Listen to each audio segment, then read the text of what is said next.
Hi guys, നിങ്ങളെ പോണ്ടിലോട്ട് വല്ല ജോലിക്ക് വർക്ക് പെർമിറ്റിന് വേണ്ടി വെയിറ്റ് ചെയ്യുന്നവരോ അതല്ലെങ്കിൽ VFSൽ ഹാക്കർമാരുടെ കൊടുത്ത് അപ്പോയിൻമെൻറ്റ് എടുക്കാൻ വേണ്ടി അപ്പോയിൻമെൻറ്റ് എടുക്കാൻ വേണ്ടി നിൽക്കുന്നവരാണെങ്കിൽ നിങ്ങളൊരു കാര്യം അറിഞ്ഞു. ഇപ്പോഴൊന്നും നിങ്ങൾ കൊടുക്കരുത്. പൈസ കൊടുത്ത് വെറുതെ കളയരുത്. പോണ്ട് ഒരു 6 മാസം മുന്നേ നിയമങ്ങളൊന്ന് മാറ്റിയിട്ടുണ്ട്. ഇന്നലെ എനിക്കും ഒരു പണി കിട്ടി. അതിന് ഞാൻ വക്കീലിൻ്റെ അടുത്ത് പോയെല്ലാം റെഡിയാക്കി.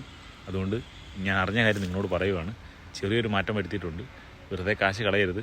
ഒന്ന്, ഹാക്കർമാരെ കൊടുത്താൽ അവരൊരു VFS അപ്പോയിൻമെൻറ്റിന് 80,000 90,000 ഇപ്പോൾ ചോദിക്കുന്നത്. ആ ഡേറ്റ് എടുത്ത് നിങ്ങൾ VFSൽ കൊണ്ട് അപ്ലൈ ചെയ്ത് കഴിഞ്ഞാൽ നിങ്ങൾക്ക് ഉറപ്പായിട്ട് റിജക്ഷൻ അടിക്കുകയുള്ളൂ.